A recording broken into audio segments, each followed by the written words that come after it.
Hello అండి, welcome back to my channel making easier way. ఈరోజు video వచ్చి వైశాఖ పురాణంలో 2వ అధ్యాయం. వైశాఖ మాసమున చేయవలసిన వివిధ దానములు, దాని ఫలితములు. నారద మహర్షి అంబరీష మహారాజుతో మరలా ఇట్లనెను. అంబరీష మహారాజా వినుము. విష్ణు ప్రీతికరమగుటచే మాధవ మాసమని వైశాఖ మాసమందురు. వైశాఖ మాసములో సమానమైన మాసము లేదు. కృతయుగమంతటి ఉత్తమ యుగము లేదు. వేద సమానమైన శాస్త్రము లేదు. గంగా జలమునకు సాటియగు తీర్థ జలము లేదు. జలదానములో సమానమైన దానము లేదు. భార్య సుఖముతో సమానమైన సుఖము లేదు.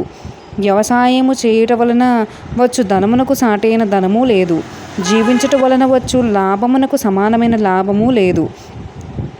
నిరాహారముగా చేసిన తపమును మించిన తపము లేదు. దానము చేయుట వలన వచ్చు సుఖమునకు సాటి అయిన సుఖము లేదు. దయా సమానమైన ధర్మము లేదు. కంటితో సమానమైన కాంతియును లేదు. భోజన తృప్తితో సమానమైన తృప్తి, వ్యవసాయముతో సమానమైన వ్యాపారము, ధర్మ సమమైన మిత్రుడు, సత్య సమమైన కీర్తి లేవు. ఆరోగ్యముతో సమానమగు అభివృద్ధి, శ్రీ మహావిష్ణు సముడైన రక్షకుడు, వైశాఖ సమయమైన మాసము లేవని కవులు వర్ణించుచున్నారు. శేషసాయియగు శ్రీ మహావిష్ణువునకు వైశాఖ మాసము మిక్కిలి ప్రియమైన మాసము. ఇట్టి మాసమును వ్రతములను పాటింపక వ్యర్థముగా గడిపిన వాడు ధర్మహీనుడగుటే కాదు, పశుపక్ష్యాది జన్మలందుంచున్నాడు. వైశాఖ మాస వ్రతమును పాటింపని వాడు చెరువులు త్రవ్వించుట, యజ్ఞయాగాదులను చేయుట మున్నగు వాని ఎన్ని ధర్మ కార్యములను చేసినను వైశాఖ మాస వ్రతమును పాటింపనిచో ఇవి అన్నీయో వ్యర్థము.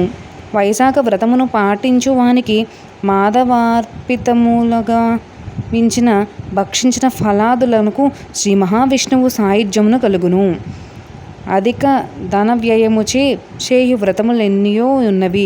అట్లే శరీరమునకు క్లేశమును కలిగించు వ్రతములను ఎన్నో ఉన్నవి. ఆ వ్రతములన్నీయు తాత్కాలిక ప్రయోజనములను కలిగించును.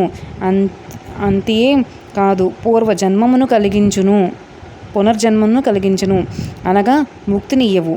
కనుక నియమపూర్వకమైన వైశాఖ మాస ప్రాతకాల స్నానము పునర్జన్మమును పోగొట్టును, అనగా ముక్తినిచ్చును.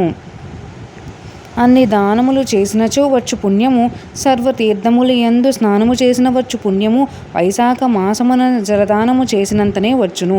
ఆ దానమును చేయునట్టి శక్తి లేకున్నచో, అట్టి శక్తి గల మరి ఒకనిని ప్రబోధించినచో అట్టి వానికి సర్వసంపదలు కలుగును, హితములను చేకూరును.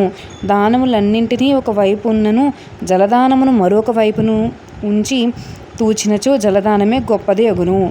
బాటసారులు దప్పిక తీరుటకై మార్గమున చలివేంద్రము నేర్పరిచి జలదానము చేసినచో వాని కులములోని వారందరూ పుణ్యలోకములందుందురు. జలదానము చేసిన వారు విష్ణులోకమును నందుందురు. చలివేంద్రము నేర్పరచుటచే బాటసారులు సర్వదేవతలను పితృదేవతలను అందరూ సంతృప్తులు, ప్రీతి నంది వరములను నిత్తురు. ఇది నిస్సంశయముగా సత్యము సుమా. దప్పిక గలవాడు నీటిని కోరును, ఎండ బాధపడేవాడు నీడను కోరును, చెమట పట్టినవాడు విసునకర్రను కోరును. కావున వైశాఖ మాసమున కుటుంబ సహితుడైన బ్రాహ్మణునకు జలమును, గొడుగును, విసునకర్రను దానమీయవలెను. నీటితో నిండిన కుంభమును దానమీయవలెను. ఇట్టి దానమును చేయని వాడు చాతక పక్షియై జన్మించును. దప్పిక కలవానికి చల్లని నీటినిచ్చి యాదరించిన వానికి కొన్ని రాజసూయ యాగములు చేసినంత పుణ్యఫలము కలుగును. ఎండకు తడిసిన వానికి విసునకర్రతో విసిరి ఆదరించిన వాడు పక్షిరాజై త్రిలోక సంచార లాభమునందును. అట్లు జలము నీయని వారు బహువిధములైన వాత రోగముల నుండి పీడితులగురు. ఎండ కుడిసిన వానికి విసురుటకు విసునకర్ర లేనిచో పై బట్టతో ఉత్తరీయముతో విసిరినవాడు పాప విముక్తుడై విష్ణు సాయుధ్యమును నందును. పరిశుద్ధమైన మనసుతో భక్తితో తాటి ఆకు విసునికర్రనిచ్చినను సర్వపాప విముక్తుడై బ్రహ్మలోకమునకు నందును. అలసటను వెంటనే పోగొట్టునట్టి విసునికర్ర నీయనివాడు నరకలోక బాధల నుండి భూలోకమున పాపాత్ముడై జన్మించును. గొడుగును దానం చేసినచో అతి భౌతిక ఆది ఆత్మక దుఃఖమును నశించును. విష్ణుప్రియమైన వైశాఖమున గొడుగు దానం ఇయ్యనివాడు నిలువ నీడలేనివాడై పిశాచములై బాధపడును. వైశాఖ మాసమున పాదుకలను దానమిచ్చినవాడు యమదూతలను తిరస్కరించి విష్ణులోకమును చేరును. మరియు ఇహలోకమున బాధలను పొందురు. సర్వ సుఖములనందును చెప్పులు లేక బాధపడుతున్న వాడికి చెప్పులు లేవని అడిగిన వానిని చెప్పులను దానం చేసినవాడు బహుజన్మలో రాజగును. నిరాధారులకు బాటసారులకు ఉపయోగపడునట్లుగా అలసట తీర్చునట్లుగా మండపము మున్నగు వానిని నిర్మించినవాడు పుణ్య పరిమాణమును బ్రహ్మయ్యను చెప్పజాలడు. మధ్యాహ్న కాలమున అతిథిగా వచ్చిన వానిని ఆహారం ఇచ్చి ఆదరించినచో అనంత పుణ్యము కలుగును. అంబరీష మహారాజు అన్నదానము వెంటనే తృప్తిని కలిగించు దానముల్లో అత్యుత్తమము. కావున అన్నదానముతో సమానమైన దానము లేదు. అలసి వచ్చిన బాటసారికి వినయ మధురమగా కుశలమడిగి యాదరించిన వానికి పుణ్యము అంతము.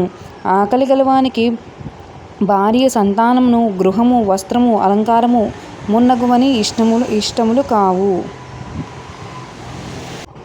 ఆవశ్యకములు కావు.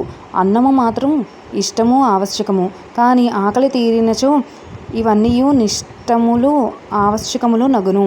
అనగా అన్నము, భార్య మున్నగు వారి కంటే ముఖ్యమైనవి, ప్రశస్తమైనవి. అట్టి అన్నదానమును అన్ని దానముల కంటే నుత్తమమైనదని భావము.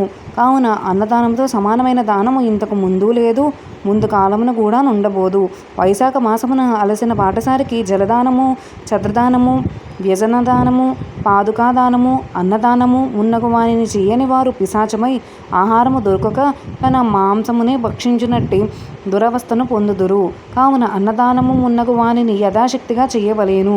రాజా, అన్నమును పెట్టినవాడు తల్లిదండ్రుని తన ఆదరణ మున్నగు వానిచే మరపించును. కావున త్రిలోకవాసులందరూ అన్నదానముచే సర్వోత్తమమైన దానమని మెచ్చుదురు. జన్మనిచ్చిన తల్లిదండ్రులు కేవలం జన్మనిచ్చిన అన్నదాతలు మాత్రమే. కన్నందుకును అన్నం పెట్టవలసిన నైతిక బాధ్యత వారికి కలదు. కానీ అన్నదానములు చేసి జీవితమును నిలబెట్టినవాడు తల్లిదండ్రుల కంటే ఉత్తమ బంధువు. నిజమైన తల్లియు తండ్రియు అన్నదాతయే. కావున అన్నదాత సర్వతీర్థ దేవతా స్వరూపుడు, సర్వదేవతా స్వరూపుడు, సర్వధర్మస్వరూపుడు. అనగా అన్నదానమున అన్ని తీర్థములు, సర్వదేవతలు, సర్వధర్మములు కలుగునని భావము. వైశాఖ పురాణంలోని 2వ అధ్యాయం సంపూర్ణం. 3వ అధ్యాయంతో రేపటి వీడియోలో కలుసుకుందామండి. Thank you for watching.